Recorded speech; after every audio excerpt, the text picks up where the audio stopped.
positif 1. Berarti kalau kita ingin menemukan orang yang positif 2, berarti rumusnya 20 kan gitu kan, tinggal memainkan hukum rata-rata.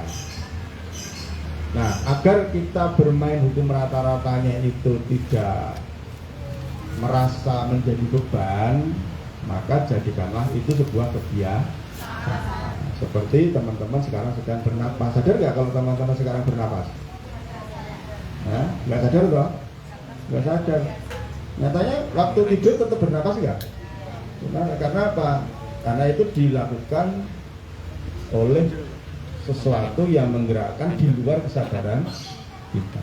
Coba kalau dengan teman-teman sekarang bernapas dengan penuh kesadaran.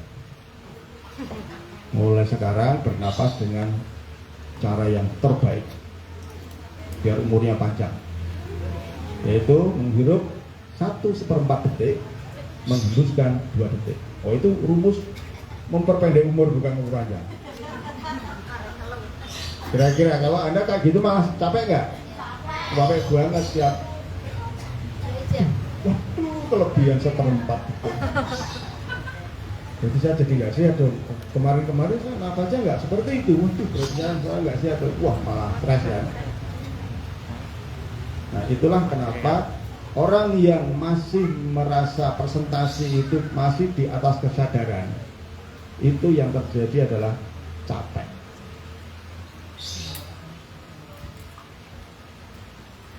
Capek. Tapi kalau Anda melakukan presentasi itu di luar kesadaran, sudah seperti orang ngomong aja, sudah seperti orang ngobrol aja, tapi ngobrolnya karena sudah terbiasa, ternyata itu mengandung presentasi, Anda nggak akan capek. Ketemu sama temen di pasar gitu kan, ya berhubung Anda sudah terbiasa ya, bu cepetin dulu bu ya, kenapa sih bu cepat-cepat, ini keburu aku ngantar produk. Lumayan tadi pagi posting lumayan kunting dapat orderan gitu. Udah, dan Anda cuma ngomong itu. Nggak sengaja orangnya nanti dia tertarik. Enggak, coba aja dengan acuhnya gitu ya. Lama-lama kepo juga orangnya. Bu, beli daging 10 kilo. Dengarin, lumayan tadi dapat rezeki. Laku kristalik 2. Itu loh yang kemarin kamu pakai itu loh. Laku 2 tuh berarti untungnya 108. Nah, nih 200 buat beli aja. Ini enak ya bu ya. Anu narang enak aku rameli. Nah, kalau nggak enak, ya, sudah ya bu ya. Betul laris gitu. Nah, Anda nggak ngomong apa-apa, nggak ngomong bu melu kamu ikut, enggak, coba aja gitu. Ya, setiap kali belanja agak banyak, alhamdulillah kemarin dapat ini, dapat ini. Untungnya aku ikut NASA, tapi nggak lihat orangnya gitu ya. Untungnya ikut NASA, buahnya itu KB-nya sekilo. Banyak sekali kulkasku anyar.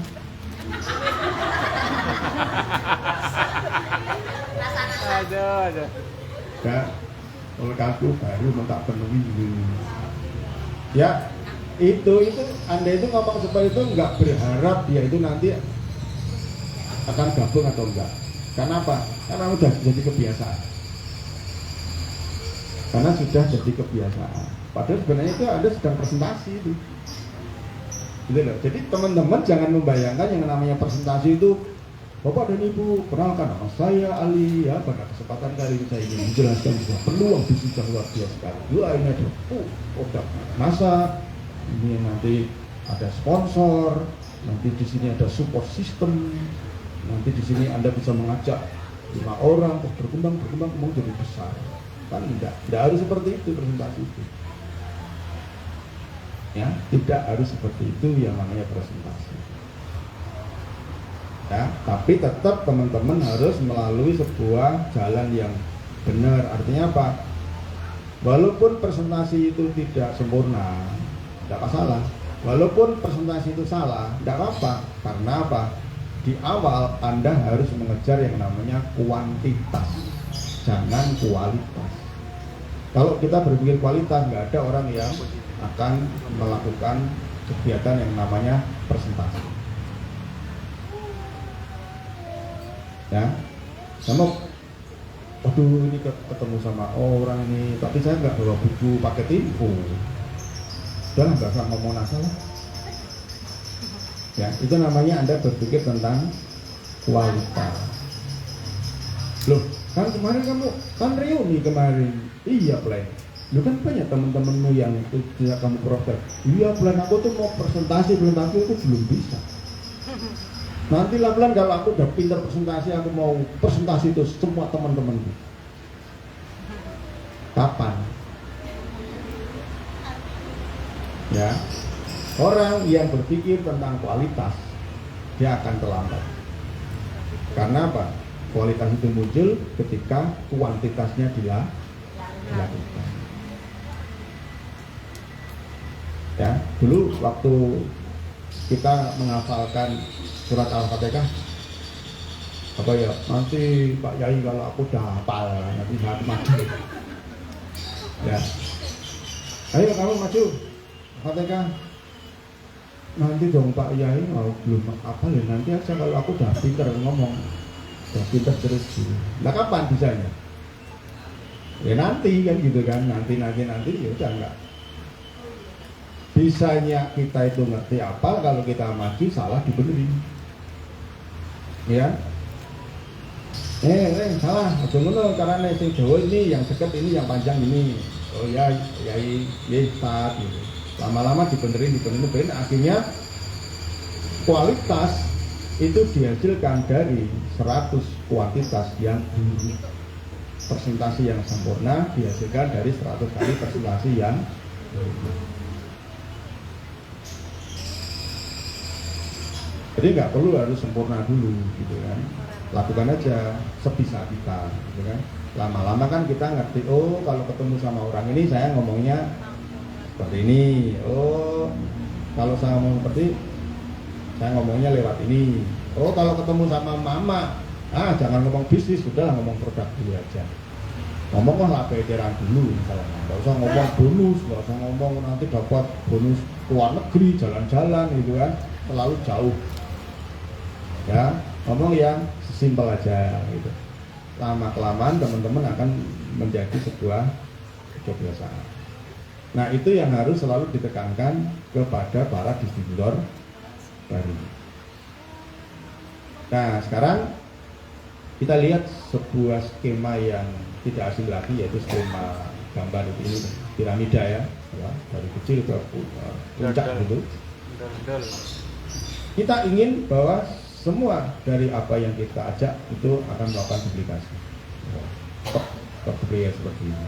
Nah, sebenarnya itu tidak salah. Ya, teman-teman tidak salah memiliki harapan itu karena memang ada peluang ke situ.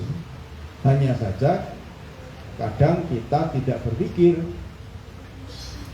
agar duplikasi ini terjadi dengan benar. Bagaimana ya cara kita membangun pohon ini, pola ini. Nah, membangun pola ini harus dari awal sudah benar terlebih dahulu. Kan bisa saja toh orang ngajak orang dengan cara pinjam KTP, langsung dimasukkan, dia pintar ngerekrut sendiri, lalu kemudian dipasang-pasangkan di bawahnya, bisa nggak? Bisa. Cuma yang jadi pertanyaan, ini jadi ngerti nggak ini cara ngerekrut yang benar? Nah, jadi kan, akhirnya apa? Berhenti di stop di sini. Nah, sebenarnya kunci Anda menjalankan bisnis ini adalah di 13927 ini. Nih, ya, 1-3-nya benar, 3 ke 9-nya jadi benar, 9 ke 27-nya benar. Udah stop di sini sebenarnya. Anda nggak perlu harus mikir yang angka ini, ya, yang 243. 243 ini bukan pekerjaan Anda. Ini pekerjaan sistem. Ini adalah hasil duplikasi kalau di awal teman-teman benar bangun 139-nya. Itu kuncinya. Kalau Anda benar membangun 139-nya, ya, itu kesini itu momentum. Ya. Kecenderungan akan muncul tanpa Anda itu terjadi. Ya. Memang kadang-kadang kita butuh waktu untuk membangun sebuah organisasi yang benar, ini butuh waktu. Makanya kalau saya ada istilahnya Pak, lambat asal cepat. Iya, lambat asal cepat daripada cepat asal berhenti. Anda memang lambat, kadang perlu waktu mungkin 1 tahun untuk bisa menemukan orang-orang yang serius seperti ini. Lambat memang, lama. Ya, kadang-kadang malah menemu 3 aja setahun. Ya, tapi coba kalau kita lihat di sini, katakanlah ya, ini adalah proyek setengah tahunan. Ya, 1, 2, 3, 4. Ini kan berarti kan dedikasinya kan setengah tahun, 1 tahun, 1,5 tahun, 2 tahun, terus 2,5 tahun. Nah, agar Anda tidak terlalu terganggu ini, saya naikkan lagi. Nah, ini proyek Anda dalam waktu setahun menemukan orang-orang yang serius dengan cara yang benar. Dengan cara yang benar. Nah, agar terjadi sebuah konsep duplikasi, memang nanti ada tekniknya. Anggap saja terjadi 2,5 tahun yang akan datang, atau bahkan 3 tahun yang akan datang. Ini bagi teman-teman yang belum stokis, anggap saja 3 tahun yang akan datang. Hitung-hitungan aja ya. Kalau 3 tahun yang akan datang berarti dari 1, 2, 3, 4, 5. Berarti rata-rata berapa? Setahun ya? Anda nyari 1 ke 3 tahun. Ya, bisa nggak? Yakin nggak Anda ketemu 3 orang serius dalam 1 tahun? Yakin nggak? Ada nggak pekerjaan yang lebih gampang dari ini? Ayo, kalau mau kerja bener loh ya, ada nggak pekerjaan yang lebih gampang dari ini? Menemukan 3 orang yang serius dalam waktu 1 tahun.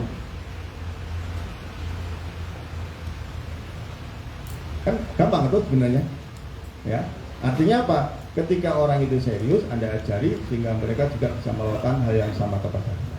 Ya, ini nggak setahun ya kebangetan, ya.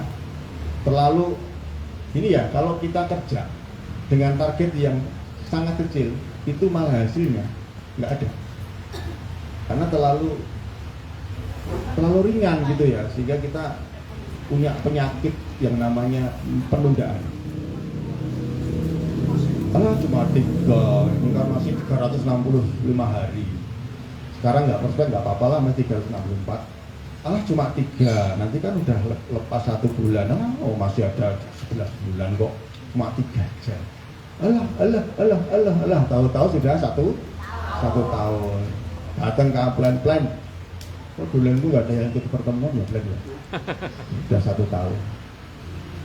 Nah, ngapain aja kamu selama ini gitu. Nah, berarti 1, 2, 3, jadi 1,5 tahun. Nah, 1, 2, 3. Nah, sekarang total jumlah orang yang serius di tahun ketiga 364. Itu kalau masing-masing total yang tutup poin 200 member, kalau kali 100 poin kan 20.000 poin. Itu loh sudah 20 juta. Sudah punya admin, coba bayangkan, sudah punya admin, tiap bulan dapat 20 juta, gitu kan, belum dapat laba eceran, gitu. Coba bayangkan kerja apa yang dapat gaji 20 juta. Manajer apa ayo? Manajer garment. Nah, syaratnya merantau bertahun-tahun, pasti sudah punya pengalaman kerja. Berapa tahun pengalamannya? 5 tahun. Untuk bisa masuk ke garment itu dulu dites dulu, mengawalinya dengan gaji UMR. Nah, itu pun posisinya adalah aktif income. Artinya apa? Anda tidak bisa semaunya kapan masuk, kapan pulang, kapan cuti. Semua diatur oleh bos Anda. Ya, ngurusin segitu banyak karyawan. Berapa jumlah kalau manajer garment itu? Anak buahnya itu. Wah, saya 500. Anda cukup 200. Ya. Apakah Anda mikir gaji mereka? Nah, Anda hanya berpikir gimana caranya ya. Ini yang saya rasa ini apa? Mau sekolah, bisnis, ikut grup, rumah itu aja. Pembinaannya lewat di rumah. Emang manajer garment bisa? Aku kan cuma mengendalikan pakai grup WA. Ya, nggak ngantor tapi pakai WA grup gitu ya. Kan enggak, dia harus ikut hadir di situ, harus gini ya. Volumenya, stressingnya lebih besar mereka. Ya, dan mereka harus meninggalkan rumah, waktunya habis untuk bekerja. Artinya apa? 20 juta di sini adalah pasif income. Artinya kalau toh Anda nggak ngapa-ngapain 2 bulan saja, kalau dari awal teman-teman sudah benar cara bangun bisnisnya, mau 2 bulan, mau 3 bulan, mau 4 bulan, pura-pura cuti, ya, pura-pura cuti aja, tetap omset nggak? Tetap. Kenapa? Karena Anda sudah punya momentum. Artinya sebenarnya teman-teman itu punya penghasilan 20 juta pasif income, itu sama dengan Anda punya deposito sebesar berapa? 10 miliar. Kalau Anda punya rabat stokis dan Anda merasa tidak ngapa-ngapain karena semua sudah dikerjakan admin gitu kan, jaringan juga sudah mulai home sharing, sudah Anda dulunya awalnya Anda memang sudah merintis, memberi contoh gitu kan, dengan upaya Anda membangun tim mereka, dengan upaya Anda bisa membangun grup, lalu Anda pura-pura cuti sebulan atau 2 bulan, ora Facebookan, nggak WA-an gitu kan, Anda tetap dapat 20 juta, itu sama saja Anda punya aset senilai 10 miliar.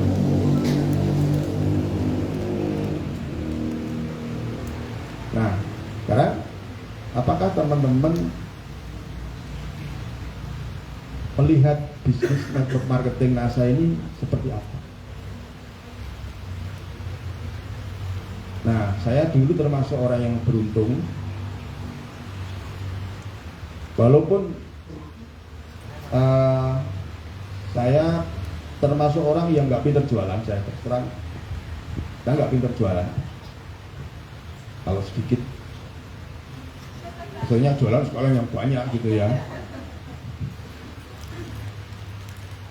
Saya ikut bisnis marketing di pertama kali itu belum pernah merasakan indahnya jualan.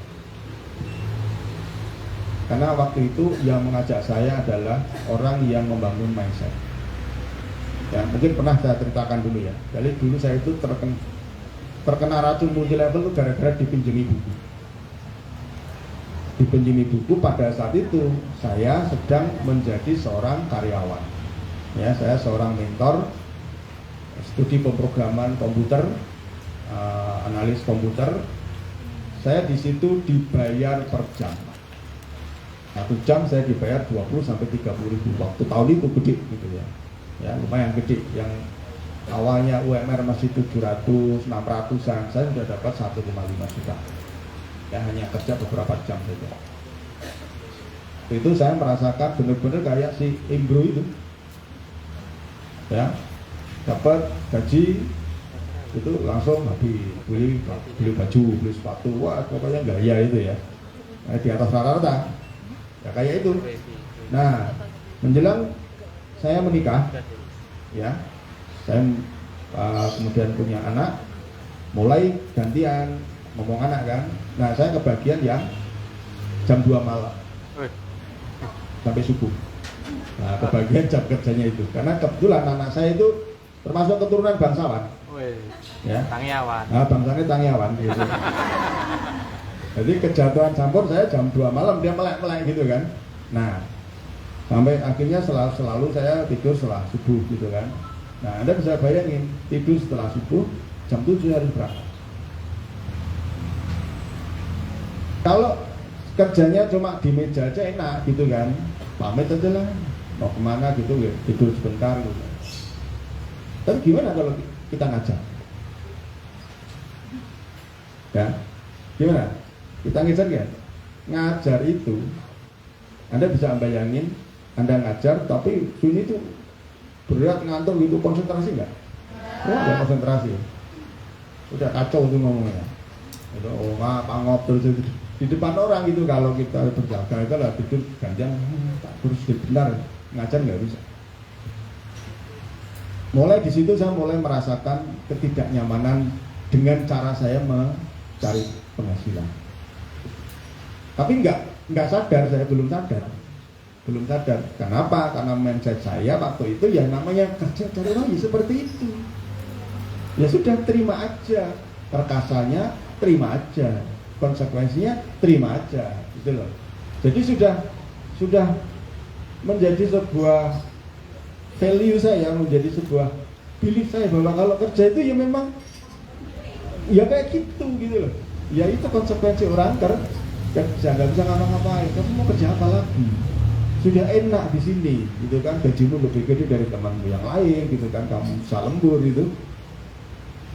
Nggak sadar waktu itu, karena belief saya, keyakinan saya ya seperti itu. Nah, kira-kira pernah nggak Anda ngalami? Ya, sebenarnya bahasa Jawanya Anda diperkodo. Ya, tapi karena beliefnya seperti itu ya sudah, Anda ya manut-manut aja. Suruh kerja, oke, suruh ini, oke, suruh ini, oke, gitu kan. Kerja lembur, yes, ya, yes bos, nah sebagainya. Begitu, bahkan kita juga sampai dengan bangganya manggil juragan kita bos gitu kan. Wah. Nah, sadar saya adalah ketika saya dipinjami oleh siswa saya sendiri sebuah buku. Saya bilang, Pak Ali, ada teman saya titip salam sama Bapak dan beliau kasih buku ini. Saya diminta untuk meminjamkan buku yang kira-kira orangnya cocok dengan buku ini. Nah, saya lihat Pak Ali itu cocok dengan buku ini. Apa itu bukunya? Saya terima, judulnya Rich Dad Poor Dad, ayah kaya dan ayah miskin. Apa ini gitu kan? Judulnya aja sudah agak aneh gitu kan. Ayah kaya, ayah miskin gitu kan. Ya, makasih gitu ya. Nah, di rumah saya mulai baca. Satu lembar. Nah, di sana di Robert Kiyosaki itu dia menceritakan tentang nasihat-nasihat yang didapat dari ayah kaya dan nasihat-nasihat yang didapat dari ayah miskin. Komparkan. Nah, akhirnya ada istilah mencari uang yang benar. Ternyata apa yang saya lakukan itu termasuk mencari uang yang tidak benar. Ya. Bahwa sebenarnya orang yang kaya itu rata-rata adalah dia bukan bekerja mencari uang. Nah, di situ ada cash flow kuadran. Mulai saya mengenal yang namanya cash flow kuadran. Aku termasuk pegawai. Ciri-cirinya apa? Takut dipecat. Yang kedua, takut membuat kesalahan. Yang ketiga, takut mencoba sesuatu. Nah, bener ini aku banget sih ini, gitu kan. Kalau aku membaca ciri-ciri seorang employee itu langsung aku tuh komentarnya, asemi aku banget ini, gitu. Ini minggu banget ini, kurang ajar ini buku ini, gitu kan. Semakin penasaran saya mulai baca asik karena kan kayak cerita gitu. Jadi di akhir hidupnya dia katakan ayah miskin itu adalah gambaran dari miskin di akhir. Gambarnya adalah ketika dia pensiun, tidak punya aset, pensiunnya hanya bisa untuk hidupnya sendiri. Ya. Sedangkan ayah kaya di akhir masa tuanya dia betul-betul menikmati, bisa keliling dunia, punya perusahaan di mana-mana, dan dia tidak mengejarkan pekerjaan, semua sudah dikerjakan oleh orang lain, gitu kan. Dia bisa ke layar kemana, dia bisa berlibur kemana, gitu kan. Nah, dia melihat sebuah dikotomi, ya, dunia yang berbeda, dua dunia yang berbeda. Di mana yang satu itu selalu mengatakan, nak, belajarlah yang rajin, ya, besok kamu dapat nilai bagus agar kamu mudah diterima kerja. Nanti kalau sudah kerja, ya, ikuti SOP, nanti agar kamu segera bisa dipromosikan oleh atasan kamu. Ya. Nanti di akhir masa kamu kerja, kamu akan dapat pensiun. Itu ceritanya si ayah miskin. Nah, itu yang selalu, dan itulah yang selalu saya dapatkan dari guru saya dan orang tua. Pelek banget pakai, aku banget sih ini ya. Gitu. Ya kayak digambar itu plak gitu ya, sama buku itu kan. Nah kemudian dari si ayah kaya dia cerita, ya, bagus itu bukunya, harus jadi kayak dongeng gitu, bagus itu bukunya, kita baca itu bagus, asik gitu kan. Nah dari situlah saya mulai sadar tentang, oh ternyata cara saya mencari uang adalah cara yang salah, cara cash flow, ya, cara saya salah. Nah akhirnya kan saya penasaran, saya kembalikan buku namanya Yoga waktu itu. Mas Yoga, wah luar biasa, bukunya bagus, ya, sekaligus minjem saya, gitu kan. Enggak, ini bukan masalah bukunya yang bagus, ini yang jadi penasaran, kenapa kamu pinjaman kepada saya, kenapa, siapa yang nyuruh kamu, gitu kan.